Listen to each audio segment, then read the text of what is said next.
ఎమ్మెల్యేలు అనర్హత వ్యవహారం ఇప్పుడు పార్లమెంటు ముంగిటకు వచ్చింది.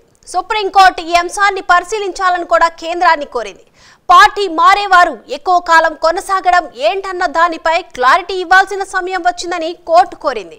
ఈ విషయంలో స్పీకర్కు విశేష అధికారులు ఉండడం కూడా పెద్ద అవరోధంగా మారిందనే సంకేతం కూడా ఇచ్చింది. కాబట్టి ఒక పార్టీ గుర్తుపై గెలిచి మరో పార్టీలోకి మారే జంప్ జిలానీల భవితవ్యంపై చట్టబద్ధ నిర్ణయం తీసుకోవాల్సిన ఆగత్యం ఏర్పడింది. మరి ఫిరాయింపులను ప్రోత్సహించే అధికార పార్టీలు దీనిని పట్టించుకుంటాయా లేదా? గతంలో ఎన్నిసార్లు ఇలాంటి జంపింగ్ స్టోరీలు జరిగాయి? పదవీ కాల పరిమితి పూర్తయ్యే వరకు స్పీకర్లు మౌనంగానే ఎలాంటి నిర్ణయం తీసుకోకుండా తాత్సార్యం చెయ్యలేదా అనే ప్రశ్నలు ఇప్పుడు కేంద్రం ముందు ఉన్నాయి. కేంద్రంలో ఉన్నది ఒక పార్టీయే కాబట్టి దీనిపై మౌనం వహిస్తుందా, చట్ట సవరణ చేస్తుందా అనే చర్చ మొదలైంది. ఆ వివరాలు బర్నింగ్ ఇష్యూలో చూద్దాం.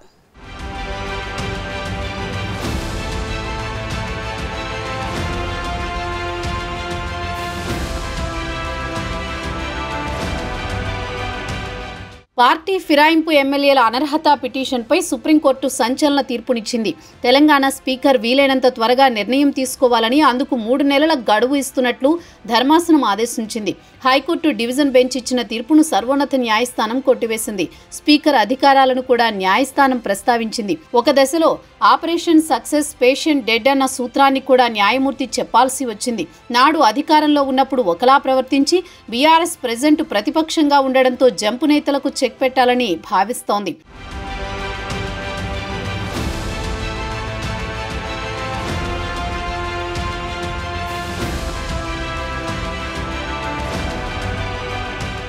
బీఆర్ఎస్ తరపున గెలిచిన station Ghanpur MLA Kadiyam Srihari, Bhadrachalam MLA Tellam Venkatrao, Khairatabad MLA Danam Nagender అధికార పార్టీ కాంగ్రెస్ లో చేరారు. వారిపై అనర్హత వేటు వేయాలని బీఆర్ఎస్ ఎమ్మెల్యేలు పాడి కౌశిక్ రెడ్డి, కేపీ వివేకానందులు పిటిషన్లు దాఖలు చేశారు.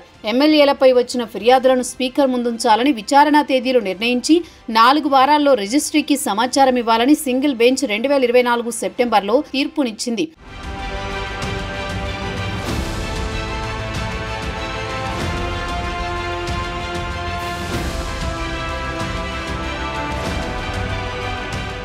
సింగిల్ బెంచ్ ఇచ్చిన తీర్పును సవాల్ చేస్తూ అసెంబ్లీ కార్యదర్శి సీజే ధర్మాసనంలో అప్పీలు దాఖలు చేశారు.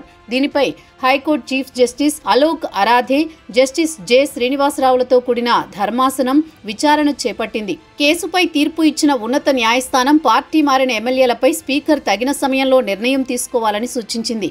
పార్టీ ఫిరాయింపుల నిరోధక చట్టం 10వ షెడ్యూల్ అసెంబ్లీ 5 ఏళ్ల గడువును దృష్టిలో ఉంచుకుని స్పీకర్ నిర్ణయం తీసుకోవాలని సీజే ధర్మాసనం ఉత్తర్వులు జారీ చేసింది.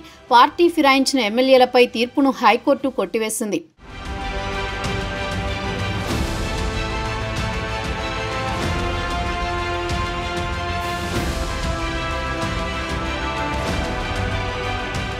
పార్టీ ఫిరాయించిన ఎమ్మెల్యేలపై సింగిల్ బెంచ్ ఇచ్చిన తీర్పును హైకోర్టు కొట్టివేసింది. హైకోర్టు తీర్పును స్పీకర్ స్పందించలేదని బీఆర్ఎస్ నుంచి కాంగ్రెస్ లో చేరిన ఎమ్మెల్యేలపై అనర్హత వేటు వేయాలని కోరుతూ బీఆర్ఎస్ సుప్రీంకోర్టును ఆశ్రయించింది. మొత్తం 10 మంది ఎమ్మెల్యేలపై ఫిర్యాదు చేసి నెలలు కావస్తున్నా స్పీకర్ నిర్ణయం తీసుకోలేదని పిటిషన్లో పేర్కొంది. కడియం శ్రీహరి, తెల్లం వెంకట్రావు, దానం నాగేందర్ కు వ్యతిరేకంగా స్పెషల్ లీవ్ పిటిషన్ దాఖలు చేయగా మిగిలిన 7 ఎమ్మెల్యేలకు వ్యతిరేకంగా రెడ్ పిటిషన్ను దాఖలు చేశారు.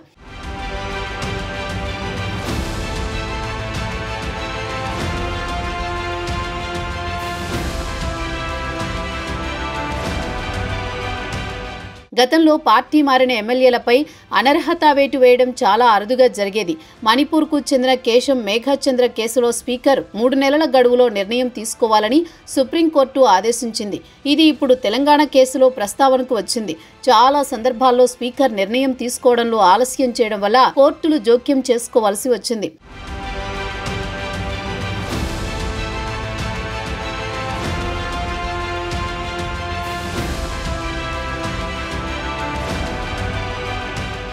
ఇక ఫిరాయింపుల కేసులో సుప్రీం చాలా కీలక విషయాలు ప్రస్తావించింది. స్పీకర్ నిర్ణయానికి కాలపరిమితి విధించాలనే అంశంపై పార్లమెంటు నిర్ణయం తీసుకోవాలని సిజేఐ గవాయ్ ఆదేశించారు. కాగా ఎమ్మెల్యేలు పార్టీ ఫిరాయింపుల కేసుపై సుప్రీంకోర్టులో సుదీర్ఘ వాదనలు జరిగాయి. స్పీకర్ నిర్ణయంపై కోర్టులు జోక్యం చేసుకోవచ్చా లేదా అని కూడా వాదనలు నడిచాయి. ఫిరాయింపుల కేసును ఏప్రిల్ 3న తీర్పు రిజర్వ్ చేశారు.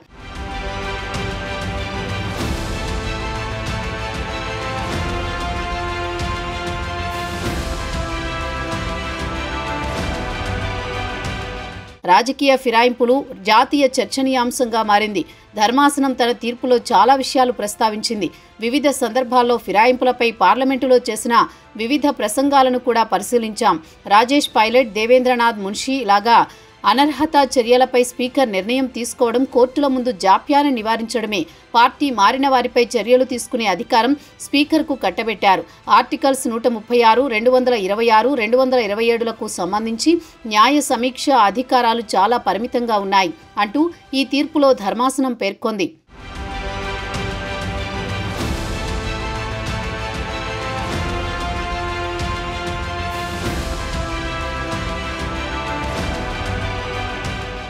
సుప్రీం ఆదేశాలతో తెలంగాణ స్పీకర్ గడ్డం ప్రసాద్ కుమార్ ఇక నిర్ణయం తీసుకోవాల్సి ఉంటుంది. ఎమ్మెల్యేలు కడియం శ్రీహరి, దానం నాగేందర్, తెల్లం వెంకట్రావు, పోచారం శ్రీనివాసరెడ్డి, ఎం సంజయ్ కుమార్, కాళీ యాదయ్య, బండ్ల కృష్ణమోహన్ రెడ్డి, ప్రకాష్ గౌడ్, గూడెం మహిపాల్ రెడ్డి, అరికెపూడి గాంధీపై ఆయన నిర్ణయం తీసుకోవాల్సి ఉంటుంది. మొత్తానికి ఫిరాయింపుల వ్యవహారంలో మరో 90 రోజుల్లో తేలనుంది.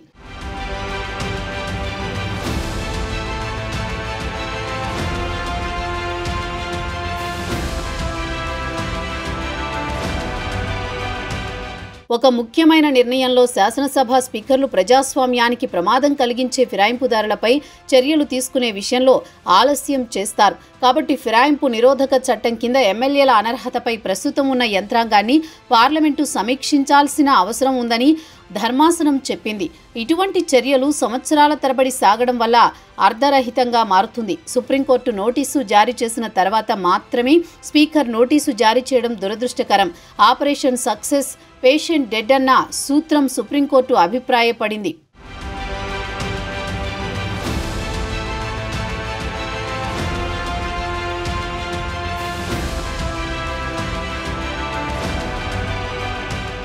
ఆపరేషన్ సక్సెస్, పేషెంట్ డెడ్ అన్న సూత్రం ప్రజాస్వామ్యానికి మంచిది కాదు అని సుప్రీంకోర్టు అభిప్రాయపడింది. ఫిరాయింపులు అనేవి ప్రతి పార్టీలు అన్ని రాష్ట్రాల్లో జరుగుతూ ఉంటాయి. 2 టర్నులు బీఆర్ఎస్ పాలనలో కాంగ్రెస్, టీడీపీ, బీజేపీ పార్టీలకు చెందిన వారిని బలవంతంగా చేర్చుకున్నారు. తెలంగాణలో ప్రతిపక్షం లేకుండా ఉండాలన్న కాన్సెప్ట్ అందుకు ప్రధాన కారణం. అయితే 11 మంది టీడీపీ ఎమ్మెల్యేలు విలీనం కింద కేసీఆర్ పక్షాన చేరడాన్ని కూడా అప్పటి శాసనసభ స్పీకర్ అధికారికంగా గుర్తించారు.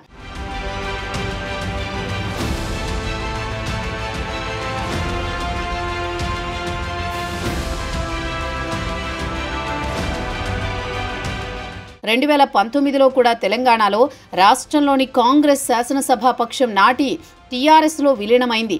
ఆ పార్టీకి చెందిన 12 మంది ఎమ్మెల్యేలు స్పీకర్ను కలిసి కోరగా అనంతరం విలీనాన్ని ఆమోదిస్తూ నోటిఫికేషన్ జారీ చేశారు. ఇదంతా కేవలం కేసీఆర్ మీద ప్రేమతో చేరినట్టే భావించలేం. బెదిరింపులు, ఇతరత్ర అంశాల నేపథ్యంలో చాలా మంది ఎమ్మెల్యేలు జంపు చేస్తూ ఉంటారు. అందుకు విలీనం అనే పేరు జోడిస్తూ ఉంటారు.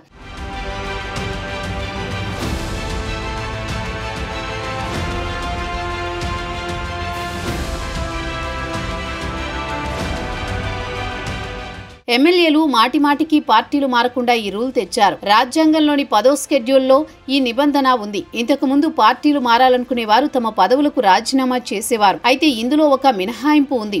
ఏదైనా ఒక పార్టీలో 3/2 మంది ఆ పార్టీ వదిలి కొత్త పార్టీ పెట్టాలని అనుకున్నా లేదా వేరే పార్టీలోకి మారాలని అనుకున్న వారిపై అనర్హత వేటు పడదు. ఎమ్మెల్యే, ఎమ్మెల్సీ లేదా ఎంపీ పదవుల్లో కొనసాగవచ్చు. నాడు కేసీఆర్ పార్టీ ఈ నిబంధనను చాలా బాగా ఉపయోగించుకుంది.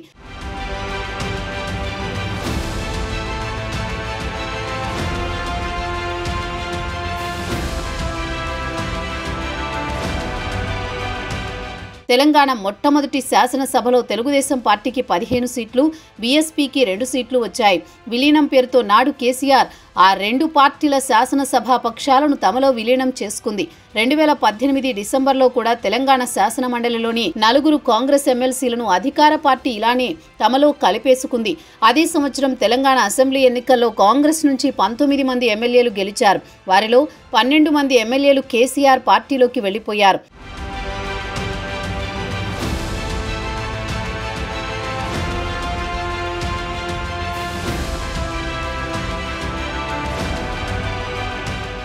ఫిరాయింపులు అనేవి చాలా రాష్ట్రాల్లో జరిగాయి. 2018-19 మధ్యకాలంలో కర్ణాటకలో జేడీఎస్ హయాంలో జరిగిన ఫిరాయింపులు ఓ సంచలనమని చెప్పాలి.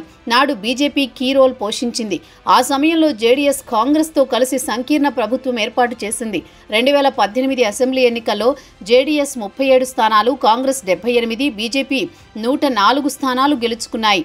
బీజేపీకి స్పష్టమైన మెజారిటీ రాలేదు. తర్వాత కొద్ది నెలలకు జేడీఎస్ కాంగ్రెస్కు చెందిన 17 మంది ఎమ్మెల్యేలు రాజీనామా చేసి బీజేపీకి మద్దతు ఇచ్చారు. దీనివల్ల నాడు ప్రభుత్వం కూలిపోయింది. అంతిమంగా పార్టీ మార్పు అనేది ఏదో ఒక రూపంలో దేశంలో జరుగుతూనే ఉంది. అయితే చేపట్టే క్రమంలో న్యాయబద్ధం అంటూ లింకు పెడుతుంటారు.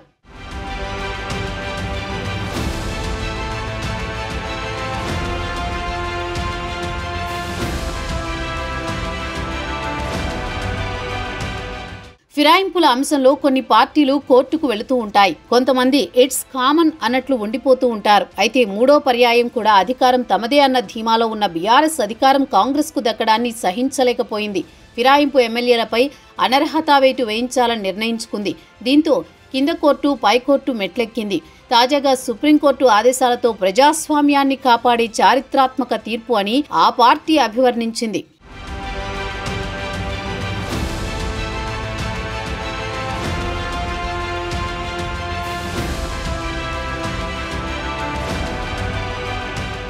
ఫిరాయింపులను ఒక్కో ఎమ్మెల్యే ఒక్కో కోణంలో చూస్తుంటారు. అధికార పార్టీ పక్షాన ఉంటే నియోజకవర్గ అభివృద్ధి సాగుతుందనే కొందరి అభిప్రాయం.